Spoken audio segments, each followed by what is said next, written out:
ये मकसद है कि दुनिया से जहालत दूर हो जाए,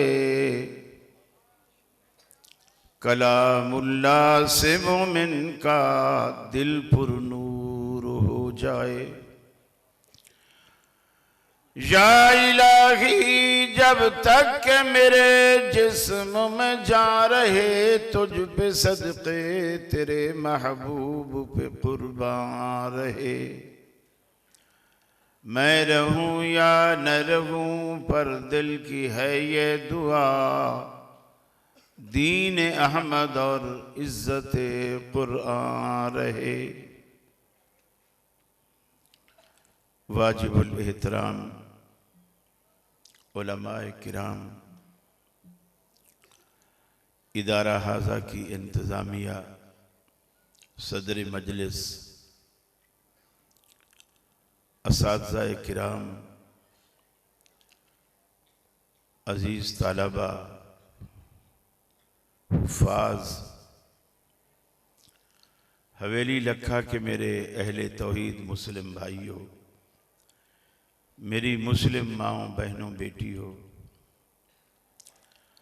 आज हम हवेली लखा के इस जामिया में सालाना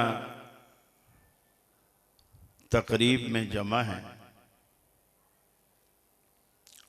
जिसके समरात आपने अपनी नजरों से देखे। बहुत सारे लोग इस पर भी एतराज करते हैं कि मियाँ, हम अगर 12 रबीउल अव्वल को तकरीब रख लें तो वो बिदत है, और तुम जो कुछ मर्जी करो तो वो बिदत नहीं है। मकासद में फर्क, ये दिखाना इसलिए जरूरी होता है, आपने साल भर इदारों का ताउन किया होता है और आप देखना चाहते हैं कि मेरा ताउन सही जगह लगा या मौलवी खा गया। ये दिखाना इसलिए जरूरी होता है ताकि आपको शरह सद्र हासिल हो, इत्मीनान कल्ब हासिल हो कि आपका पैसा लगा और सही जगह लगा और उसका सही समरा आपने समेटा। दुनिया में तो आज इनके असातिज़ा ने, इंतजामिया ने इनके सरों पर पगड़ियां बांधी, पगड़ियां पहनाई, लेकिन आंखें बंद करके जरा उस दिन का तसव्वुर कीजिए जिस दिन कायनात का बादशाह, कायनात का मालिक हाफिज के वालिद को बुलाएगा और अपने हाथ से उसके सर पे ताज पहनाएगा। उस इज्जत का जरा सोचिएगा। आज हम दुनिया में देखते हैं कि ये जो दीनी इदारे और दीनी तालीम पढ़ने वाले, पढ़ाने वाले लोग हैं, इनका कोई स्कोप नहीं है। यकीन मानिए, मेरे बहुत सारे क्लास फेलो हैं जो हम इकट्ठे पढ़ते रहे। उनमें कोई प्रोफेसर है, कोई डॉक्टर है, कोई इंजीनियर है, कोई पुलिस में चला गया है, कोई कहां चला गया है। उनमें मैं मौलवी हूं, पढ़ा मैं भी उतना ही हूं, डॉक्टर मैं भी हूं, लेकिन मैं मौलवी हूं। और मैं देखता हूं अल्लाह ने जितना इज्जत मुझे दी है, मेरे उन दोस्तों के पास नहीं है। और इसकी वजह सिर्फ दीन है, सिर्फ दीन है। दीन जहां जाते हैं लोग जान छिड़कते हैं, मोहब्बत करते हैं, प्यार देते हैं, फूल निछावर करते हैं। वो इसलिए नहीं कि मैं कराची में रहता हूं, कराची में बहुत सारे लोग रहते हैं, सिर्फ इस वजह से कि मेरा ताल्लुक दीन के साथ, हक के साथ, तौहीद के साथ, सुन्नत के साथ। ये चीज आपको मुआशरे में, दुनिया में, आखिरत में ऊपर ले जाती है, ऊंचा ले जाती है। आप देखें दुनिया में बड़े लोग जब कभी इस तरह की तकरीबात में आते हैं, उनकी काली झंडे वाली गाड़ी सामने गेट पे रुकती है, कारपेट बिछा होता है उनके चलने के लिए स्टेज तक। वो लोग आते हैं, इतने कमजोर होते हैं कि वो गाड़ी का दरवाजा भी खुद नहीं खोल सकते, बैठे रहते हैं। ड्राइवर उठेगा, आगे से घूम के आएगा, जल्दी से दरवाजा खोलेगा, हाथ से ऐसे इशारा करेगा, साहब बाहर आएंगे, फिर उस कारपेट पे चलते हुए स्टेज पे आएंगे। लोग कहते हैं यार कितनी शान है इस बंदे की कि गोया इसके जूते के तलवे को मट्टी भी नहीं लग रही, गाड़ी से निकला और कारपेट पे पांव। और हम भी देख के बाज दफा मुतासिर होते हैं, लेकिन आंखें बंद करके दिल में झांक के उस लम्हे का तसव्वुर कीजिए।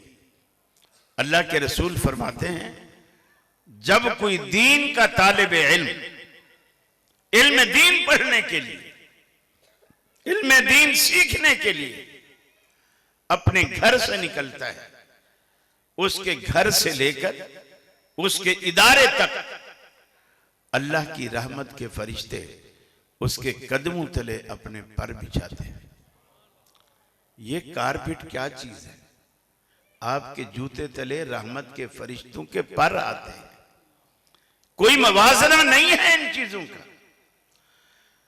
जैसा कि मोहतरम शेख साहब फरमा रहे थे कि आप हाथ खड़ा करें, आप हाथ ना खड़ा करें, अपने बच्चों को खड़ा करें कि आपको अगर अल्लाह ने 5 बच्चे 10 बच्चे दिए हैं, उसमें से 2-3 बच्चे तो आप जरूर दीनी इदारे को दें, हाफिज बनाएं, आलिम बनाएं। मुआशरे को जिस तरह कुल वक्ती डॉक्टर चाहिए, इंजीनियर चाहिए, मिस्त्री और मजदूर चाहिए, उसी तरह मुआशरे को कुल वक्ती एक आलिम चाहिए जो आपकी दीनी जरूरियात को पूरा करेगा। आप देखिए, यकीन मानिए, हमने बेशुमार जनाजे पढ़े, बेशुमार जनाजे पढ़े और इखलास के साथ पढ़े। लेकिन 96 में मेरे वालिद साहब फौत, उनका जनाजा मैंने पढ़ा। जब मैंने वालिद साहब का जनाजा पढ़ाया ना, जो दिल की कैफियत उस वक्त थी, एक एक लफ्ज जो दुआ का निकलता था, उसके साथ ही एक एक आंसू भी टपकता था। लेकिन वो कैफियत मैंने वालिद साहब के जनाजे के बाद दिल में कभी महसूस नहीं की। अपना खून तो खून है, दूसरों का खून पानी। अपना गम तो गम है, दूसरों का गम कहानी।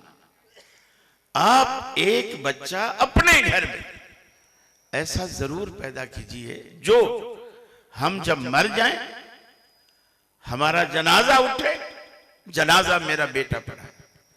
जो इखलास के साथ दुआएं आपको वो दे सकेगा, दुनिया का कोई मौलवी आपको उतनी इखलास के साथ दुआएं नहीं दे सकेगा। अभी फर्ज कर लीजिए, हवेली लखा में कोई क्लिनिक, और वो दिल का क्लिनिक, वहां आपका अपना ही बेटा अमेरिका से पढ़ के आया हो, वहां काम करता, बड़ा डॉक्टर। आपको अल्लाह ना करे कभी दिल का मसला हो और बड़ा मसला, आप सबसे पहले क्या बोलेंगे? मुझे फुलां बड़े अस्पताल में ले जाओ, फुलां महंगे अस्पताल में ले जाओ, फुलां लाहौर म्यू अस्पताल में ले जाओ, या आप बोलोगे हवेली ही लखा में मेरे बेटे के क्लिनिक में ले जाओ? आप क्या बोलोगे? बोलिए। बेटे के गले लगे। इसलिए नहीं बोलोगे कि बेटा पैसे नहीं लेगा, इसलिए बोलोगे कि जो ख्याल आपका बेटा रखेगा, दूसरा ड्यूटी पर मामूर डॉक्टर वो तवज्जो आपको दे ही नहीं सकता। हमने खुद देखा है, मरीज लाए जाते हैं और टाइम ऐसा होता है, मरीज सीरियस कंडीशन में है और डॉक्टर कहता है, मेरा टाइम देखता है, घड़ी देखता है, मेरा ड्यूटी टाइम खत्म हो गया। दूसरा डॉक्टर जिसकी ड्यूटी है वो आएगा, देखेगा, अस्सलाम वालेकुम, वो जा रहा है। लेकिन बेटा ऐसा नहीं करेगा, बेटा रात भर जागेगा, उसको ड्यूटी का मसला नहीं, उसको वालिद का मसला। आप अपने पीछे ऐसी औलाद छोड़िए, जब हम मर जाएं अपने नन्हे मुन्ने हाथ अल्लाह के दरबार में उठाएं और अल्लाह से कहें, रब्बिरहमहुमा कमा रब्बयानी सगीरा, अल्लाह इन पर ऐसे मेहरबानी और करम फरमा जैसे हमारे बचपन में ये हम पर मेहरबानी और करम फरमाया करते थे, उससे बढ़कर मेहरबानी इनके साथ कर। तो आप तहिया कर लीजिए कि आप, और यकीन मानिए ये जो बच्चे सामने स्टेज पे बैठे हैं, क्या आपके दिल में ये तड़प पैदा नहीं हुई, काश मेरा बेटा होता? या अगर आपका बेटा यहां मेरी जगह सोफे पर बैठा हुआ तकरीर कर रहा होता, कुरान सुना रहा होता, तिलावत कर रहा होता, ईमानदारी से बताइए, आपका सर शर्म से झुक जाता या फखर से उठ जाता? क्या करते आप? फखर से उठ जाता। इसलिए कि ये काम भी इज्जत वाला है, ये इज्जत वाला काम, ये सरों को ऊंचा करता है, नीचा नहीं करता।